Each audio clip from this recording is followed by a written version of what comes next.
अस्सलाम वालेकुम की हाल है मित्रों प्यारे ਤੁਹਾਡਾ मैं ਤੁਹਾਡਾ ਮਿੱਤਰ ਤੁਹਾਡਾ ਮੇਲੀ ਤੁਹਾਡਾ ਬੇਲੀ ਤੁਹਾਡਾ ਸਭ ਦਾ ਸਾਂਝਾ ਆਬਦ ਜਾ ਤੁਹਾਡੇ ਨਾਲ ਤੇ ਤੁਸੀਂ ਸਾਡੇ ਨਾਲ ਜੁੜੇ ਹੋ ਵੇਖ ਪੰਜਾਬ ਟੀਵੀ ਦੇ ਰਾਹੀਂ ਮਿੱਤਰੋ ਪਿਆਰੇ ਕੁਝ ਲੋਕ ਜਾਣਦੇ ਨੇ ਇਸ ਗੱਲ ਨੂੰ ਤੇ ਕੁਝ ਨਵੇਂ ਲੋਕ ਜਿਹੜੇ ਨਾਲ ਜੁੜੇ ਨੇ ਉਹ ਸ਼ਾਇਦ ਨਾ ਵੀ ਜਾਣਦੇ ਹੋਣ ਕਿ ਮੇਰਾ ਜਿਹੜਾ ਬੈਕਗ੍ਰਾਉਂਡ ਹੈ ਉਹ ਐਫਐਮ ਤੋਂ ਹੈ ਰੇਡੀਓ ਐਫਐਮ ਤੋਂ ਤੇ ਉਹਦੇ ਤੇ ਮੈਂ ਕੋਈ 5-7 ਸਾਲ ਪ੍ਰੋਗਰਾਮ ਕੀਤਾ ਹੈ। ਪ੍ਰੋਗਰਾਮ ਦੀ ਨੋਈਅਤ ਇੰਝ ਦੀ ਹੁੰਦੀ ਸੀ ਕਿ ਇੱਕ ਪ੍ਰੋਗਰਾਮ ਜਿਹੜਾ ਹੈ ਉਹ ਕੀ ਜਾਣਾ ਮੈਂ ਕੌਣ ਦੇ ਨਾਂ ਤੋਂ ਕਰਦਾ ਸਾਂ ਜਿਹਦੇ ਵਿੱਚ ਤਸੱਵੁਫ ਦੀ ਗੱਲ ਟੋਰੀ ਦੀ ਸੀ, ਜਿਹਦੇ ਵਿੱਚ ਮੁਆਸ਼ਰਤੀ ਗੱਲ ਟੋਰੀ ਦੀ ਸੀ, ਹਸਾਸ ਪਹਿਲੂ ਜਿਹੜੇ ਹੁੰਦੇ ਸੀ ਨਾ ਉਹਨਾਂ ਨੂੰ ਅਸੀਂ ਡਿਸਕਸ ਕਰਦੇ ਸੀ ਤੇ ਇੱਕ ਜ਼ਰਾ ਸ਼ੌਕ ਜਿਹਾ ਚੰਚਲ ਜਿਹਾ ਤੇ ਛੈਲ ਛਬੀਲਾ ਜਿਹਾ ਪ੍ਰੋਗਰਾਮ ਹੁੰਦਾ ਸੀ। ਅੱਛਾ ਜਿਹੜਾ ਪ੍ਰੋਗਰਾਮ ਸੀ ਨਾ ਕੀ ਜਾਣਾ ਮੈਂ ਕੌਣ ਉਹ ਮੈਂ ਹੋਣਾ ਚਾਹ ਰਿਹਾ ਬਲਕਿ ਕੁਝ ਦੋਸਤਾਂ ਨੇ ਕੁਝ ਮਿੱਤਰ ਪਿਆਰਿਆਂ ਨੇ ਮੈਨੂੰ ਸੁਜੈਸ਼ਨ ਵੀ ਦਿੱਤਾ ਹੈ, ਉਹਨਾਂ ਦੀ ਫਰਮਾਇਸ਼ ਵੀ ਹੈ ਕਿ ਮੈਨੂੰ YouTube ਤੇ ਕੀ ਜਾਣਾ ਮੈਂ ਕੌਣ ਪ੍ਰੋਗਰਾਮ ਵੀ ਕੰਟੀਨਿਊ ਕਰਨਾ ਚਾਹੀਦਾ, ਚਾਹੇ ਮੈਂ ਵੀਕਲੀ ਕਰਾਂ ਜਾਂ ਚਾਹੇ ਮੈਂ ਡੇਲੀ ਕਰਾਂ, ਲੇਕਿਨ ਉਹ ਪ੍ਰੋਗਰਾਮ ਲਾਜ਼ਮੀ ਹੋਣਾ ਚਾਹੀਦਾ ਕਿਉਂਕਿ ਉਹਦੇ ਨਾਲ ਬਹੁਤ ਸਾਰੇ ਲੋਕ ਜੁੜੇ ਹੋਏ ਸਨ। ਉਹ ਗੱਲਾਂ ਇੰਝ ਦੀਆਂ ਹੁੰਦੀਆਂ ਸੀ ਜਦੋਂ ਫਿਰ ਗੱਲ ਟੁਰਦੀ ਹੈ ਤੇ ਫਿਰ ਬੜੀ ਦੂਰ ਨਿਕਲ ਜਾਂਦੀ ਹੈ। ਉਹ ਬੁੱਲੇ ਸ਼ਾਹ ਹੋਣਾ ਦੀ ਕਾਫੀ ਹੈ ਕਿ ਨਾ ਮੈਂ ਮੋਮਨ ਵਿੱਚ ਮਸੀਤਾਂ, ਨਾ ਮੈਂ ਵਿੱਚ ਕੁਫਰ ਦੀਆਂ ਰੀਤਾਂ, ਨਾ ਮੈਂ ਪਾਕਾਂ ਵਿੱਚ ਪਲੀਤਾਂ, ਨਾ ਮੈਂ ਮੂਸਾ ਨਾ ਫਿਰੌਨ, ਬੁੱਲਾ ਕੀ ਜਾਣਾ ਮੈਂ ਕੌਣ। ਤੇ ਕਾਫੀ ਢੇਰ ਲੰਬੀ ਸਾਰੀ ਹੈ। ਉਹਦੇ 'ਚ ਜਿਹੜਾ ਉਹਦਾ ਖੁਲਾਸਾ ਹੈ ਉਹ ਹੈ ਵੇ ਕਿ ਮੈਂ ਕੁਝ ਵੀ ਨਹੀਂ ਹਾਂ, ਮੈਨੂੰ ਆ ਨਹੀਂ ਪਤਾ ਕਿ ਮੇਰੀ ਹਸਤੀ ਕੀ ਹੈ। ਲੋਕ ਕਹਿੰਦੇ ਹੋਣਗੇ ਕਿ ਬੁੱਲੇ ਸ਼ਾਹ ਬੜੇ ਕਮਾਲ ਨੇ ਤੇ ਮੈਨੂੰ ਨਹੀਂ ਪਤਾ, ਮੈਂ ਆਪਣੇ ਆਪ ਨੂੰ ਹਜੇ ਜਾਣ ਹੀ ਨਹੀਂ ਸਕਿਆ ਔਰ ਮੈਂ ਇਸ ਨਤੀਜੇ ਤੱਕ ਪਹੁੰਚਿਆ ਵਾਂ ਕਿ ਮੈਨੂੰ ਫੀਲ ਹੁੰਦਾ ਕਿ ਮੈਂ ਕੁਝ ਵੀ ਨਹੀਂ ਤੇ ਜੋ ਹੈ ਉਹ ਅੱਲਾ ਹੈ, ਸਭ ਕੁਝ ਉਹੀ ਹੈ ਜਿਹਨੇ ਮੈਨੂੰ ਬਣਾਇਆ ਹੈ, ਜਿਹਨੇ ਤੁਹਾਨੂੰ ਬਣਾਇਆ ਹੈ, ਜਿਹੜੇ ਦਰਖਤਾਂ ਦੇ ਵਿੱਚ ਝੁਲਦਾ ਹੈ, ਜਿਹੜਾ ਹਵਾਵਾਂ ਦੇ ਵਿੱਚ ਆਉਂਦਾ ਹੈ, ਜਿਹੜਾ ਠੰਡੀਆਂ ਹਵਾਵਾਂ 'ਚ ਆਉਂਦਾ ਹੈ, ਜਿਹੜਾ ਉਹ ਚਰਿੰਦ ਪਰਿੰਦ ਹਸ਼ਰਾਤ ਤੁਹਾਡੇ ਤੇ ਮੇਰੇ ਅੰਦਰ ਹੈ, ਸਭ ਕੁਝ ਉਹੀ ਹੈ। ਉਹ ਕਹਿੰਦਾ ਕਿ ਮੈਂ ਕੁਝ ਵੀ ਨਹੀਂ ਹੈ ਤੇ ਅਸੀਂ ਅੱਜ ਕੀ ਹਾਂ, ਅਸੀਂ ਅੱਜ ਆਪਣੇ ਆਪ ਨੂੰ ਕੀ ਸਮਝੀ ਬੈਠੇ ਹਾਂ, ਅਸੀਂ ਕੁਝ ਵੀ ਨਹੀਂ ਹੁੰਦੇ। ਬੁੱਲੇ ਸ਼ਾਹ ਕਿਸ ਕਮਾਲ ਤੱਕ ਪਹੁੰਚੇ ਨਾ ਤੇ ਐਟ ਦਾ ਐਂਡ ਉਹਨਾਂ ਨੇ ਆਹ ਕਿਹਾ ਕਿ ਮੈਂ ਕੁਝ ਵੀ ਨਹੀਂ ਹਾਂ। ਅਸੀਂ ਕੁਝ ਵੀ ਨਹੀਂ ਹੁੰਦੇ ਤੇ ਅਸੀਂ ਕਹਿੰਦੇ ਅਸੀਂ ਬਹੁਤ ਫੰਨੇ ਖਾਵਾਂ, ਅਸੀਂ ਆਪਣੇ ਆਪ ਨੂੰ ਸਮਝਦੇ ਕਿ ਸ਼ਾਇਦ ਮੈਂ ਇੰਝ ਕਰ ਦਿਆਂਗਾ, ਉਹ ਤੇ ਹੱਥ ਫੇਰੀ ਕਰਨੇ ਮੈਂ ਵੇਖ ਲਾਂਗਾ ਤੈਨੂੰ, ਜਦ ਕਿ ਉਹ ਰੱਬ ਦਾ ਹੁਕਮ ਹੋਵੇ ਤੇ ਤੁਸੀਂ ਅਗਲਾ ਸਾਹ ਹੀ ਲੈ ਸਕਦੇ। ਇਹ ਸਾਰੀਆਂ ਉਹਦੀਆਂ ਰਹਿਮਤਾਂ ਦੇ ਨਾਲ ਹੀ ਹੈ ਜਿਹੜਾ ਅਸੀਂ ਟੁਰੇ ਫਿਰਦੇ ਹਾਂ, ਜਿਹੜਾ ਅਸੀਂ ਰੰਗੀਨ ਹੋਏ ਫਿਰਦੇ ਹਾਂ, ਜਿਹੜਾ ਸਾਡੇ ਅੰਦਰ ਇੱਕ ਚੁਲਬਲਾਪਨ ਹੈ, ਜਿਹੜਾ ਸਾਡੇ ਅੰਦਰ ਇੱਕ ਤਾਜ਼ਗੀ ਹੈ, ਉਹਦੀ ਵਜ੍ਹਾ ਦੇ ਨਾਲ ਹੀ ਹੈ। ਨਹੀਂ ਤੇ ਤੁਸੀਂ ਬੜੇ ਬੜੇ ਸੂਰਮੇ ਜਿਹੜੇ ਨੇ ਉਹ ਵੇਖੇ ਹੋਣਗੇ ਕਿ ਉਹਨਾਂ ਦਾ ਨਾਮੋ ਨਿਸ਼ਾਨ ਨਹੀਂ ਹੈ। ਫਿਰੌਨ ਦੇਖ ਲਓ, ਨਮਰੂਦ ਵੇਖ ਲਓ, ਬੜੇ ਬੜੇ ਬਾਦਸ਼ਾਹ ਆਏ ਨੇ, ਤੁਸੀਂ ਮੁਗਲ ਬਾਦਸ਼ਾਹਾਂ ਨੂੰ ਵੇਖ ਲਓ, ਕਿੰਨੇ ਕਿੰਨੇ ਇਹਨਾਂ ਦੀਆਂ ਠਾਠਾਂ ਅਬਾਸੀਆ ਖਾਨਦਾਨ ਨੂੰ ਵੇਖ ਲਓ, ਜਾਂ ਜਿਹੜਾ ਵੀ ਆਇਆ ਕੁੱਲੂ ਨਫਸਿਨ ਜ਼ਾਇਕਤੁਲ ਮੌਤ, ਜਿਹੜਾ ਵੀ ਇਸ ਜੱਗ ਤੇ ਆਇਆ ਉਹਨੇ ਜਾਣਾ ਹੀ ਹੈ, ਆ ਹੋ ਹੀ ਨਹੀਂ ਸਕਦਾ। ਉਹ ਕਿੰਨੀ ਦੇਰ ਜੀ ਲੇਗਾ। ਹਜ਼ਰਤ ਨੂਹ अलैहिस्सलाम हज़ारा साल जिंदगी, एट द एंड नबी पाक सल्लल्लाहु अलैहि वसल्लम को आए ना इज़राइल के अल्लाह पाक ने भेजा है कि ये मेरा महबूब आना चाहे तो आ जाए तो जे रहना चाहे तो रह पवे। तो नबी पाक सल्लल्लाहु अलैहि वसल्लम ने फरमाया कि मैं मुलाकात को ज़्यादा बेहतरीन समझांगा। होर भी ढेर सारे जिन्ने भी पैगंबर होए ने, अल्लाह दे वली होए ने, वो सब ने आही कहा कि जद जाना जो है भावें इत्थे तुसी 100 साल रह लिया, 1000 साल रह लिया, एट द एंड तुसी जाना ही है।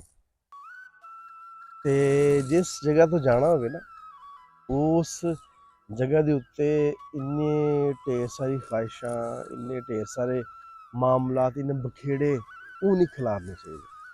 ਸਾਡੇ ਟੈਨਸ਼ਨ ਦੀ ਵਜ੍ਹਾ, ਸਾਡੇ ਰੋਣੇ ਦੀ ਵਜ੍ਹਾ, ਸਾਡੇ ਮੁਤਮਈਨ ਨਾ ਹੋਣ ਦੀ ਵਜ੍ਹਾ ਸਿਰਫ ਇੱਕ ਹੀ ਹੈ, ਉਹ ਇਹ ਵੇ ਕਿ ਅਸੀਂ ਬਖੇੜੇ ਬਹੁਤ ਬਖੇਰੇ ਨੇ। ਅਸੀਂ ਬਹੁਤ ਖਿਲਾਰੇ ਪਾ ਲਏ ਨੇ। ਅਸੀਂ ਕਹਿੰਦੇ ਸਾਨੂੰ ਆਹ ਵੀ ਚਾਹੀਦਾ, ਇਹ ਵੀ ਚਾਹੀਦਾ, ਉਹ ਵੀ ਮੇਰਾ ਹੋ ਜਾਏ, ਉਹ ਵੀ ਮੇਰਾ ਹੋ ਜਾਏ, ਉਹ ਵੀ ਮੇਰਾ ਹੋ ਜਾਏ। ਸਾਰੀਆਂ ਚੀਜ਼ਾਂ ਨੂੰ ਅਸੀਂ ਆਪਣਾ ਕਰਨਾ ਚਾਹੁੰਦੇ ਹਾਂ, ਮਾਲਕ ਬਣ ਕੇ ਬਣ ਚਾਹੁੰਦੇ ਹਾਂ, ਜਦ ਕਿ ਅਸੀਂ ਭੁੱਲ ਜਾਂਦੇ ਹਾਂ ਕਿ ਅਸਲ ਮਾਲਕ ਕੋਈ ਹੋਰ ਹੈ। ਅਸੀਂ ਬਸ ਇੱਥੇ ਆਪਦਾ ਕਰੈਕਟਰ ਕਰਨ ਵਾਸਤੇ, ਜਿਵੇਂ ਸ਼ੈਕਸਪੀਅਰ ਕਹਿੰਦਾ ਕਿ ਦੁਨੀਆ ਇੱਕ ਥੀਏਟਰ ਹੈ, ਹਰ ਬੰਦਾ ਆਉਂਦਾ ਹੈ, ਉਹ ਆਪਦਾ ਕਿਰਦਾਰ ਅਦਾ ਕਰਕੇ ਤੇ ਟੁੱਟ ਜਾਂਦਾ ਹੈ। ਤੇ ਆਪਣੇ ਆਪ ਨੂੰ ਫੰਨੇਖਾ ਨਹੀਂ ਸਮਝਣਾ ਚਾਹੀਦਾ, ਆਪਣੇ ਆਪ ਨੂੰ ਕੋਈ ਬਹੁਤ ਸੂਰਮਾ ਨਹੀਂ ਸਮਝਣਾ ਚਾਹੀਦਾ। ਹਾਂ, ਜੇ ਰੱਬ ਨੇ ਤੁਹਾਨੂੰ ਕੋਈ ਸਲਾਹੀਅਤ ਦਿੱਤੀ ਹੈ, ਉਹਦੇ ਕਰਮ ਦੇ ਨਾਲ ਹੈ, ਉਹਦੇ ਫਜ਼ਲ ਤੋਂ ਬਗੈਰ ਪਤਾ ਵੀ ਨਹੀਂ ਹਿਲਦਾ। ਜੇ ਤੁਹਾਨੂੰ ਰੱਬ ਨੇ ਕੋਈ ਚੀਜ਼ ਦੇ ਦਿੱਤੀ ਹੈ ਤੇ ਉਹਦਾ ਸ਼ੁਕਰਾਨਾ ਕਰੋ, ਉਹਦੇ ਲਈ ਨਾ ਆਜਜ਼ ਹੋ ਜਾਓ। ਜਿੰਨਾ ਆਜਜ਼ ਹੋਵੋਗੇ ਓਨਾ ਢੇਰ ਫਜ਼ਲ ਹੁੰਦਾ ਜਾਏਗਾ। ਇਸ ਗੱਲ ਨੂੰ ਜ਼ਿਹਨ 'ਚ ਰੱਖਿਆ ਜੀ ਹਮੇਸ਼ਾ। ਅਸੀਂ ਭੁੱਲ ਜਾਂਦੇ ਹਾਂ ਇਸ ਗੱਲ ਨੂੰ। ਅਸੀਂ ਕਹਿੰਦੇ ਕਿ ਨਹੀਂ ਨਹੀਂ ਨਹੀਂ, ਜੋ ਮੈਂ ਕੀਤਾ ਨਾ ਆਪਦੇ ਜ਼ੋਰੇ ਬਾਜ਼ੂ 'ਤੇ ਕੀਤਾ ਹੈ, ਆਪਣੀ ਮਿਹਨਤ ਨਾਲ ਕੀਤਾ ਹੈ। ਮਿਹਨਤ ਤੇਰੀ ਮਾਇਨੇ ਰੱਖਦੀ ਹੈ, ਇਹਦੇ 'ਚ ਕੋਈ ਸ਼ੱਕ ਨਹੀਂ ਹੈ। ਪਰ ਮਿਹਨਤ ਤੋਂ ਜ਼ਿਆਦਾ ਜਿਹੜਾ ਰੱਬ ਦਾ ਫਜ਼ਲ ਹੈ ਉਹ ਮਾਇਨੇ ਰੱਖਦਾ ਹੈ। ਰੱਬ ਦੇ ਕੋਲੋਂ ਹਮੇਸ਼ਾ ਉਹਦਾ ਫਜ਼ਲ ਮੰਗੀਦਾ ਹੁੰਦਾ ਹੈ, ਹਮੇਸ਼ਾ ਉਹਦੀ ਰਹਿਮਤ ਮੰਗੀਦੀ ਹੁੰਦੀ ਹੈ, ਹਮੇਸ਼ਾ ਉਹਦੀ ਕਰਮ ਨਵਾਜ਼ੀ ਮੰਗੀਦੀ ਹੁੰਦੀ ਹੈ। ਹਮੇਸ਼ਾ ਆਹ ਦੁਆ ਕਰੀਦੀ ਕਿ ਸੁਣਿਆ ਸਈਆਂ ਮੈਨੂੰ ਕਿਤੇ ਰੁਸਵਾ ਨਾ ਕਰੀ, ਮੈਨੂੰ ਇੱਜ਼ਤ ਦੇਈ। ਜੇ ਮੈਨੂੰ ਕੁਝ ਦਿੱਤਾ ਏ, ਜੇ ਮੈਨੂੰ ਕੁਝ ਬਣਾਇਆ ਏ, ਤੇ ਮੈਨੂੰ ਇੰਝ ਦਾ ਨਾ ਕਰੀ ਕਿ ਮੈਂ ਨਮਰੂਦ ਤੇ ਫਿਰੌਨ ਦੇ ਵਿੱਚ ਸ਼ਾਮਲ ਹੋ ਜਾਵਾਂ। ਮੈਨੂੰ ਇੰਝ ਦਾ ਕਰੀ ਕਿ ਮੈਂ ਤੇਰੇ ਪਿਆਰਿਆਂ ਦੇ ਵਿੱਚ ਸ਼ਾਮਲ ਹੋਵਾਂ। ਮੈਨੂੰ ਇੰਝ ਦਾ ਕਰੀ ਕਿ ਮੈਂ ਤੈਨੂੰ ਪਸੰਦ ਆ ਜਾਵਾਂ। ਮੈਨੂੰ ਇੰਝ ਦਾ ਕਰੀ ਕਿ ਮੈਂ ਲੁਕਾਈ ਦੀ ਜਿੰਨੀ ਵੀ ਖੇਡ ਹੈ ਜਿਹੜੀ ਤੂੰ ਰਚਾਈ ਹੈ, ਇਹ ਸਾਰੀ ਲੁਕਾਈ ਦੀ ਖੇਡ ਦੇ ਵਿੱਚ ਮੈਂ ਗੁਆਚ ਨਾ ਜਾਵਾਂ, ਮੈਂ ਇਹਦੇ ਵਿੱਚ ਮਸਰੂਫ ਨਾ ਹੋ ਜਾਵਾਂ। ਮੈਂ ਤੇਰੀ ਬਣਾਈ ਹੋਈ ਖਲਕਤ ਦੀ ਖਿਦਮਤ ਕਰਾਂ, ਮੈਂ ਤੇਰੀ ਬਣਾਈ ਹੋਈ ਮਖਲੂਕ ਦੇ ਨਾਲ ਜੁੜਾਂ, ਮੈਂ ਤੇਰੀ ਬਣਾਈ ਹੋਈ ਮਖਲੂਕ ਦੇ ਨਾਲ ਮੁਹੱਬਤ, ਪਿਆਰ ਤੇ ਖਲੂਸ ਦੇ ਨਾਲ ਪੇਸ਼ ਆਵਾਂ। ਮੈਂ ਉਹਨਾਂ ਦੀਆਂ ਔਕੜਾਂ ਦੇ ਵਿੱਚ ਸੌਖ ਦਾ ਕਿਰਦਾਰ ਅਦਾ ਕਰਾਂ। ਮੈਂ ਉਹਨਾਂ ਦੇ ਮੁਸ਼ਕਿਲ ਕੰਮਾਂ ਨੂੰ ਆਸਾਨ ਕਰਨ ਦੀ ਕੋਸ਼ਿਸ਼ ਕਰਾਂ। ਮੈਂ ਉਹਨਾਂ ਦੇ ਮੁੱਖ ਤੇ ਹਾਸੇ ਬਣ ਜਾਵਾਂ। ਮੇਰੀ ਵਜ੍ਹਾ ਤੋਂ ਉਹ ਆਪਦੀਆਂ ਪਰੇਸ਼ਾਨੀਆਂ ਭੁੱਲ ਜਾਣ। ਮੈਨੂੰ ਇੰਝ ਦਾ ਬਣਾ ਦੇ ਕਿ ਮੈਂ ਤੇਰਾ ਹੋ ਕੇ ਰਹਿ ਜਾਵਾਂ। ਮੈਨੂੰ ਇੰਝ ਦਾ ਬਣਾ ਦੇ ਕਿ ਜੇ ਲੋਕ ਮੈਨੂੰ ਵੇਖਣ ਤੇ ਉਹਨੂੰ ਤੇਰੀ ਯਾਦ ਆਵੇ। ਹਾਏ ਵਸਨ, ਜੇ ਲੋਕ ਮੈਨੂੰ ਵੇਖਣ ਤੇ ਉਹਨਾਂ ਨੂੰ ਤੇਰੀ ਯਾਦ ਆਵੇ ਕਿ ਆ ਇੰਨਾ ਸੋਹਣਾ ਹੈ, ਆ ਇੰਨਾ ਕਰੀਮ ਹੈ, ਆ ਇੰਨਾ ਮਿਹਰਬਾਨ ਹੈ, ਤੇ ਜਿਹਨੇ ਇਹਨੂੰ ਬਣਾਇਆ ਹੈ ਉਹ ਕਿੰਨਾ ਕਰੀਮ ਤੇ ਕਿੰਨਾ ਮਿਹਰਬਾਨ ਹੋਏਗਾ। ਉਹ ਮੁਸੱਵਰ ਵਾਲੇ ਪਾਸੇ ਉਹਨਾਂ ਦਾ ਧਿਆਨ ਜਾਵੇ ਕਿ ਮੁਸੱਵਰ ਕਿੰਨਾ ਸੋਹਣਾ ਹੋਏਗਾ। ਮੈਂ ਕੋਸ਼ਿਸ਼ ਕਰਾਂਗਾ ਕਿ ਪ੍ਰੋਗਰਾਮ ਕੀ ਜਾਣਾ ਮੈਂ ਕੌਣ ਨੂੰ ਕੰਟੀਨਿਊ ਕਰਾਂ, ਔਰ ਕਮ ਅਜ਼ ਕਮ ਇਹਨਾਂ ਰੋਜ਼ਿਆਂ ਦੇ ਵਿੱਚ ਤੇ ਜ਼ਰੂਰ ਅਸੀਂ ਡੇਲੀ ਇੱਕ ਐਪੀਸੋਡ ਕਰੀਏ। ਅਸੀਂ ਕੋਈ ਭਲੇ ਦੀ, ਕੋਈ ਅੱਛਾਈ ਦੀ, ਕੋਈ ਲੋਕਾਈ ਦੀ ਗੱਲ ਕਰੀਏ, ਜਿਹਦੇ ਨਾਲ ਮੇਰੀਆਂ, ਤੁਹਾਡੀਆਂ, ਸਾਰੇ ਜਗ ਦੀਆਂ ਜ਼ਿੰਦਗੀਆਂ ਆਸਾਨ ਹੋ ਜਾਣ। ਤੇ ਕਿਤੇ ਵੀ ਕੋਈ ਇੱਕ ਗੱਲ ਕਲਿੱਕ ਹੋ ਗਈ ਨਾ ਕਿਸੇ ਵਾਸਤੇ ਵੀ, ਤੇ ਕਿਸੇ ਇੱਕ ਇਨਸਾਨ ਨੇ ਵੀ ਆਪਦੀ ਜ਼ਿੰਦਗੀ ਨੂੰ ਮੋੜਾ ਦੇ ਦਿੱਤਾ, ਜੋ ਬੁਰਾਈ ਤੇ ਟੁਰਦਾ ਪਿਆ ਤੇ ਉਹਨੇ ਮੋੜਾ ਦੇ ਲਿਆ ਅੱਛਾਈ ਵੱਲ, ਤੇ ਉਹ ਵਧੀਆ ਹੋ ਗਿਆ, ਉਹ ਰੱਬ ਨੂੰ ਪਸੰਦ ਆ ਗਿਆ। ਤੇ ਯਕੀਨ ਕਰੋ ਕਿ ਸਾਡਾ ਸਾਰਾ ਜਿਹੜਾ ਕਸ਼ਟ ਹੈ ਨਾ ਉਹਦਾ ਮੁੱਲ ਪੈ ਜਾਣਾ। ਸਾਡੀ ਸਾਰੀ ਜਿਹੜੀ ਮਿਹਨਤ ਹੈ ਉਹਦਾ ਸਾਨੂੰ ਅਜਰ ਮਿਲ ਜਾਣਾ। ਕੁਝ ਨਹੀਂ ਚਾਹੀਦਾ, ਯਕੀਨ ਕਰੋ ਕੁਝ ਨਹੀਂ ਚਾਹੀਦਾ, ਸਿਰਫ ਤੁਹਾਡੇ ਸਭ ਦੀ ਮੁਹੱਬਤ ਚਾਹੀਦੀ ਹੈ। ਤੇ ਜੇ ਤੁਸੀਂ ਚਾਹ ਰਹੇ ਹੋ ਕਿ ਅਸੀਂ ਕੋਈ ਹੋਰ ਟੌਪਿਕ ਵੀ ਇਸ ਪ੍ਰੋਗਰਾਮ ਵਿੱਚ ਅਸੀਂ ਡਿਸਕਸ ਕਰੀਏ, ਜਿਹਨੂੰ ਤੁਸੀਂ ਬਹੁਤ ਮੁਨਾਸਬ ਸਮਝਦੇ ਹੋ, ਜਿਹਨੂੰ ਚਾਹੁੰਦੇ ਹੋ ਕਿ ਇਹਦੇ 'ਤੇ ਗੱਲ ਹੋਣੀ ਚਾਹੀਦੀ ਹੈ, ਤਾਂ ਕਮੈਂਟ ਬਾਕਸ ਵਿੱਚ ਜ਼ਰੂਰ ਦੱਸੋ। ਅਸੀਂ ਉਹਦੇ 'ਤੇ ਵੀ ਵੀਡੀਓਜ਼ ਬਣਾਉਣ ਦੀ ਕੋਸ਼ਿਸ਼ ਕਰਾਂਗੇ, ਔਰ ਕੋਸ਼ਿਸ਼ ਕਰਾਂਗੇ ਕਿ ਅਸੀਂ ਜਿਹੜੇ ਕੋਈ 5-10 ਮਿੰਟ ਇਕੱਠਿਆਂ ਬਹਿਣਾ ਹੈ, ਇਕੱਠੇ ਗੱਪਸ਼ਪ ਲਾਉਣੀ ਹੈ, ਉਹ ਬਿਹਤਰੀਨ ਮਿੰਟ ਹੋ ਜਾਣ। ਮੈਂ ਤੁਹਾਡਾ ਟਾਈਮ ਵੇਸਟ ਨਾ ਕਰਾਂ। ਤੁਸੀਂ ਇਸ ਵੀਡੀਓ ਨੂੰ ਕਲਿੱਕ ਕਰੋ ਕਿ ਤੁਹਾਨੂੰ ਕੋਈ ਪਤੇ ਦੀ, ਕੋਈ ਭਲੇ ਦੀ, ਕੋਈ ਸੋਹਣੀ ਗੱਲ ਲੱਭੇ। ਉਮੀਦ ਹੈ ਕਿ ਤੁਸੀਂ ਇਹਦੇ 'ਚ ਮੇਰਾ ਸਾਥ ਜ਼ਰੂਰ ਦਿਓਗੇ।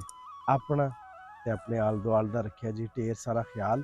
ਮੇਰਾ ਪਿਆਰ, ਮੇਰੀਆਂ ਮੁਹੱਬਤਾਂ ਤੁਹਾਡੇ ਸਾਰਿਆਂ ਦੇ ਨਾਲ। ਜਿਉਂਦੇ ਵਸੋ ਤੇ ਖਿੜਖੜ ਹੱਸੋ। ਰੱਬ ਰੱਖੇ।